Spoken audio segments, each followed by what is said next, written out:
Yo, what's up YouTube? It's your boy, Brennan Wolf. I'm going to bring you a video talking about the 12-13 changes of Divine and then also the upcoming 12-14 changes just overall in the patch notes and how they'll affect Fiora and top lane and so on and so forth. This video is obviously a little bit late because Divine got changed like a week ago, but we're still going to talk about it. I got a cool little Excel spreadsheet for you here to look at, so we're going to jump right into it. We got all the stats here. I just want to say before we look at this, this Excel spreadsheet is actually brought to us by Polar Hugs, one of the best Fiora players in a good friend of mine, great guy. So let's jump into it and let's look at this. So clearly we're looking at the old Sunder damage and heal compared to the new Sunder. This is all based off of Fiora's base AD. We've got the enemy target HP, which is the 1500, 1700, and basically how it scales. The old Sunder was doing 180 damage and 90 heal on the proc against a 1500 HP target compared to 360 and 180 to a 3000 HP target. So these are the old ones, and this is the new Sunder. So basically, when you look at this, what we're seeing from the new Sunder compared to the old Sunder is as the AD scales, it actually doesn't do as much as it used to higher HP targets, but it does a lot more to squishies, to carries and targets with less HP, making it stronger in the early game. And also, no longer are you building Divine against like a 3-tank enemy team comp. You don't even want to build it against tanks because it does less damage now against tanks. So it's really interesting. It's really weird. We're more looking to buy Divine into squishy champs. Now, obviously, this is a Divine video. You guys who watch my stream know that I don't build Divine. I'm not a big fan of Divine, but I still want to talk about Divine because it is a viable option. I think that, like I said it before, I think that the whip active is just too valuable because you could essentially, I mean, it's almost unrealistic, it's almost impossible, but you could technically go into a team fight and press that button and use your whip and hit all 5 vitals, which just changed the team fight. Or you could be in the middle of 2 people, 3 people, hit all 3 vitals if they're all lined up perfectly just by hitting one button and activating your whip. So that's why I think there's more outplay potential with the whip, and I think that the whip is always better. Plus, the whip, like Stride, has attack speed, and Divine doesn't have attack speed, and the stats are a little bit better with Gore Drinker and Stride. But still, this is something to definitely look at, especially because they completely changed the item. So the damage is, a little bit less when we're looking at the higher HP targets, and it's a little bit less just overall, except for really squishy targets. The only time you really see it higher is against the squishy ones. But the heal is more. So into more squishy targets, you could see this with like a Ravenous or this with a Bork working out so much better. So here's the stats for you guys to look at for the new one, but you got a TLDR here. New Sunder always heals more than the old Sunderer. Old Sunderer does more damage versus higher HP, but the threshold for this increases as you level up and your base AD increases. So you can see this all here. Level 9, New Sunderer greater than Old Sunderer until 1880 HP, and so on and so forth, as we can see. So basically what we're looking at now is building Divine into more squishy team comps instead of building Divine into full tanks, 3 tanks on the enemy team, top lane tank, jungle tank, support tank is just automatic. Okay, I'm going to consider. That would be like the only time I would consider building Divine, in my personal opinion. But nowadays, you look at this and you're like, well, Divine fits into way more enemy team comps because the more meta is more damage, right? We are starting to see a little bit of these off-tank or weak side econ tanks like Sejuani and Warwick top and stuff like that lately. But when you got like a high damage jungler on the enemy team, high damage mid laner, high damage support, or obviously the AD carry, Divine is looking more viable, honestly. You just keep this in mind that we're no longer buying Divine for tanks. We're buying Divine for squishies. The heal is hardly more. The heal is hardly more when we're looking at 180 at 3000 HP. It only goes up 10, and then 22, and then 38. I mean, it's not, the heal's not worth it. We're looking for more damage anyways. So really, this item is no longer that great against tanks. The damage is less. The heal is hardly more. But the lower the HP the target is, boom. So just a little heads up for you guys that are building Divine. So now we're going to go ahead and look at 12-14. So I've got the 12-14 notes here as well, and we're going to kind of go through them and just like talk about what's going to affect Fiora, right? So we see champion buffs. Teemo, only top laner I really see here. Mana regen. per level 20 to 25, R range, whatever, R AP ratio, whatever. This doesn't. The thing about Teemo and Fiora is that Teemo's a useless champion after the laning phase. Now Teemo's super annoying to lane against, yes, but I don't think this makes him so much of a menace that we have to really worry about this champion. I am not too concerned about this. The Gnar nerf, well, I don't feel like I see Gnar too often, and Gnar is way more like team comp oriented, so and I don't even know why Gnar needs nerfed, honestly. I don't know about that. Now, when we look at like the Wukong and Aatrox changes, and we'll look at the Gangplank one too. We look at the Wukong Aatrox changes. Base HP regen 2.5 per 5 to 3.5 per 5. Passive health regen per stack 0.5. Max HP to 0.35. So this kind of just, this more takes away from like his level 1, level 2, like all-in ability, really. Because his passive can stack like 8 times or whatever it is, and so he just auto-attacks you to death, and he gets more armor, and he gets more of that HP regen. So this kind of just affects that. So he's not going to be as scary level 1 and level 2, but I don't think it's enough to really change it to the point where you're like, okay, I feel way more comfortable like all-inning him, because he's still going to get all that armor, and it's harder to proc vitals when you have low attack speed. And then we got Aatrox. Health per level 104 to 114. E healing 18 to 26% down to 18 to 24. R healing down 55 to 25 45. This is actually awesome because Aatrox heals when he gets the Goredringer and Death Stance. This guy heals like crazy. So this is good for Fiora. Now Aatrox, a lot of people say Aatrox is a hard an easy lane for Fiora. It's a hard counter, but I think a lot of people will notice as they climb the ladder higher and higher, you'll notice that Aatrox players they get better and they're really good. And you say, well, you got 4 different things that you can parry and stun Aatrox with, but keep in mind you got 4 different things that you can parry and stun Aatrox with. So, you know, he could always just bait you out with one of them and then hit you with the other 3. So you got to think about that, right? And you still got to hit him. He's got E, he's got movement speed. The lane's not as easy as people make it out to be. So having the healing get cut on him, a little bit nice. The health per level doesn't matter. It's really the healing that's massive. He's going to just be gaining 10. This is an Aatrox nerf. This is a nerf. This is not an adjustment. This is a nerf. Just because he's gaining 10 HP per level, that means nothing at all. So that's nothing. I know I talked about the Chempunk Chainsword being really OP because it was so cheap. Well, I guess they caught on, and now it's going up in price, so that's something to look at as well. I still think the item's good if you need the healing reduction, but now it's just a little bit, the extra 200 gold, the whole reason you bought it and why it was so strong is because it was so cheap. It was 2,600 gold. You could buy it for cheap and get your mythic passive with it as well, which makes it even more value. It's only 2,600 compared to the other 3,000 gold items you're going to be buying. It's just a quicker power spike if you need something. So, and it had good stats. It had good stats for Fiora. So that kind of sucks. That kind of sucks, but if you need it, you're still going to buy it. If you need it, you're still going to buy it. So it's not 200 gold, not the end of the world. If you need healing reduction, get it. Get Executioners. Get the Chempunk Chainsword. I still think that it's a decent item. I think that adding the 200 gold kind of sucks. Not enough to make it like I would avoid it at all costs. If you need healing reduction, you need healing reduction. So it's really that simple. So these are the changes for Gangplank here. And basically what we're looking at is they're taking away a little bit. It's more of an adjustment, right? They're taking a little bit of his armor and his HP in the early game. They are giving him more health per level, but once again, it's kind of similar to the Aatrox. It's only 10. It's not a lot. I mean, you add that up to level 18, it's only 180 HP. It's really nothing to be too concerned about. The passive damage is going up, which is going to make it way scarier to fight him in melee range. So he's getting more damage in melee range.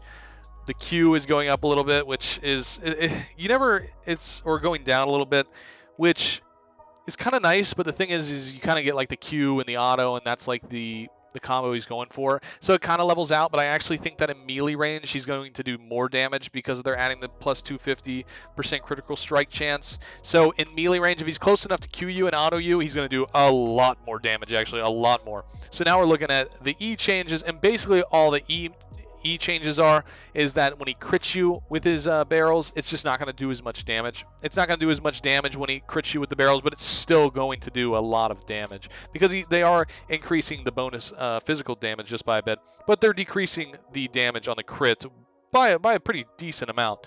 So we're looking at fighting Gangplank in melee range being a little bit scarier, so he's probably going to run more Prowler's Claw, more heavy lethality damage from Gangplank, and the Q is going down a bit, and so you're going to probably want to stay out of melee range, and you'll probably be able to get away from Gangplank more often than not because the crit damage doesn't do as much on his E. We're not going to see those one-shots on Synapse anymore as much, so that's okay with me. Now we're looking at the runes, potions, summoner spell, and the dragon. So the potions kind of sucks because I love building refillable. Now, getting the corrupting pot though is nice. I don't like corrupting pot. I think that it makes the lane really boring, and it kind of like, this is more like, I feel, mid lane oriented, or like when people go 2 tanks in the top lane. Corrupting pot getting nerfed is nice because hopefully we don't see just instant corrupting pot starts as much and just have a boring laning phase where somebody takes trades and then they heal from their corrupting pot, and then they take trades and they heal from their corrupting pot, and if you don't have one, well, you can't match the heals and it's really frustrating. Health potions going down a bit and refillables going down a bit. I am kind of sad about the refillable going down a bit because I like to buy refillable, especially into ranged matchups, especially after like the changes on Fiora and the nerf, and like me not running resolve secondary. I need a little bit of HP. I don't think it'll be too noticeable, right? Because it's 125 from 100. And if you're in a range matchup, you're taking Doran's anyway, Doran shield anyways. So not too much of a difference, but it does kind of suck. It takes away the gold value. I definitely think the reason I buy refillable in the first place is to avoid buying potions in the early game. So you get a refillable, and if you think that you're going to need, if the laning phase is going to last until like level 10, 11, 12, and you're going to buy potions anyways, you might as well just get a refillable because it's going to be helpful. Even if you win like a trade and you need to, or you win a trade or you kill the enemy laner and then you need to stay, that 100 or 250 HP is pretty nice to have so that you can stay in lane in the early game. But you know, 200, 250.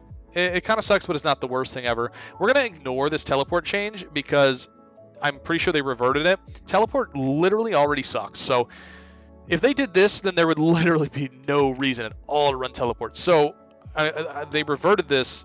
I'm almost 100% sure they reverted it. We're going to ignore it. But just even seeing that they were considering it is kind of just mind-blowing. I don't understand it. Like, why would nobody runs teleport anyways? So for them to even consider nerfing it even more when it's not good, I don't know. Exhaust damage reduction 40 to 30, and then it scales up to 40. Exhaust is strong.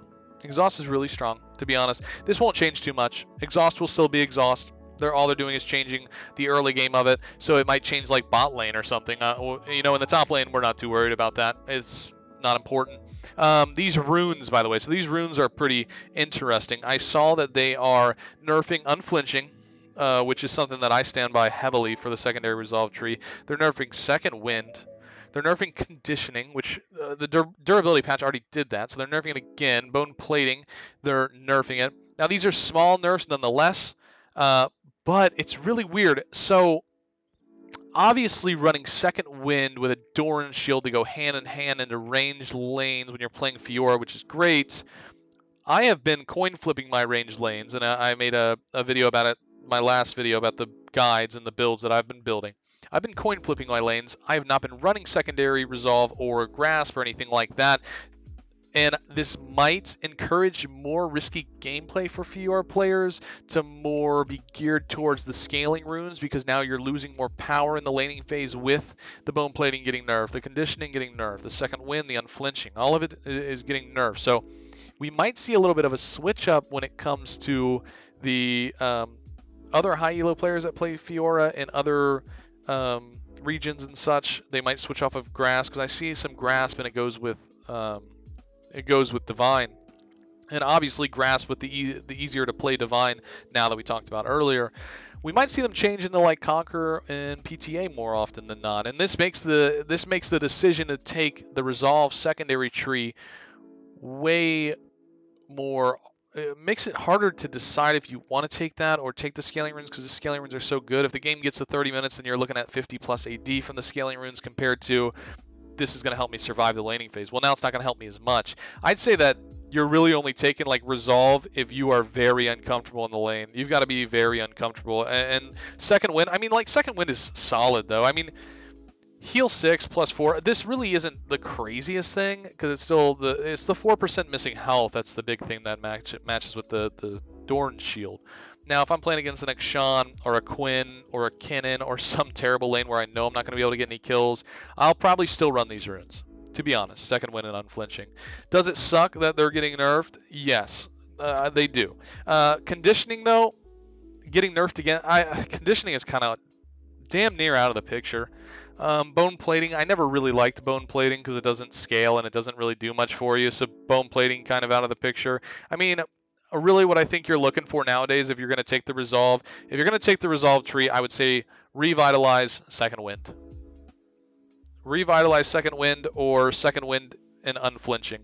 And honestly, I would almost not even get unflinching. I would almost just take tenacity runes in the legend tree and like if you take conquer PTA, just take tenacity runes and then take revitalize in second wind. If you're going into a lane that you're uncomfortable in, I would say second wind and unflinching are the two resolve that are left that are good. And if you go grasp, I'd probably take demolish, and I'm sure that you guys take demolish. Demolish is fine. And now we're gonna look at the dragons. So the dragons are getting changed. They're getting stronger. Honestly, I like this. I don't know. I saw some people like upset about it. I think it's great. I think it puts more. People are worried that it's going to take away from like top lane and make top lane worse or less important, less valuable to be a top laner. But I disagree. So you need to manage your wave better. You need to be there for your team to help with the dragons because the dragons are going to be more important. Now, does it seem like a bot lane kingdom or a jungle kingdom, jungle meta, bot lane meta? Yes. Yes, it does. It does. But can you still be helpful as a top laner and help your team get these dragons and be in good positions? Absolutely. So all the buffs are getting increased. The dragons are getting stronger. The Rift Herald's getting stronger. The Elder Dragon is getting stronger. I don't know why. I'm going to be completely honest. I think that they should have made the Baron stronger, which I don't think that's there. I don't think the Baron is there. I think the Baron should be stronger because like you see like Diana's like one soloing it, Master Yi soloing it. Like, I don't think Baron should be soloable. I don't think you should be able to solo Baron. That's my opinion. I don't think you should be able to solo it. I think this is good. These are important. These are big objectives on the map, and we're giving the objectives more value. We're giving them these massive buffs so that they're more important for the team to get. I honestly think this is a good thing. We'll have to see. This just reinforces the fact that you really want to be there for your team and get the dragons, the Rift Herald, all those things. And obviously, it's going to be a little bit harder to get them. Your team's going to have to play a more strategic and more together to make sure that they come together and get these objectives. I like this. I like this. I know some people are upset about it, but I like it. I think that it'll give you more of a sense of your team has to work together to win. You're going to have to get more kills or take more off the map to be able to go and get these objectives. Instead of getting like one kill and being able to force them off, you might have to get like two. You're going to have to get like mid control, get the lane state right, all those different things. I enjoy these changes. So we'll see. We'll see. But that is 12-14. I think that 12-14 is actually a nerf for Fiora. And we talked about Divine, so now you guys know how Divine works. So basically, these are my opinions about 12-14. I do feel like it is somewhat of a nerf for Fiora. I feel like there's a few matchups and champions that are getting nerfed, like Wukong and Aatrox, but not really. Gangplank's still my permaban, so I don't really care about that change. But the Resolve Secondary getting changed and nerfed is definitely a nerf to Fiora. So that's where we're at. Divine does more damage to squishies, and Resolve Secondary Tree is getting nerfed, which this is the smallest of minuscule nerfs to Fiora. So if Fiora was at 100%, she's at 99.5.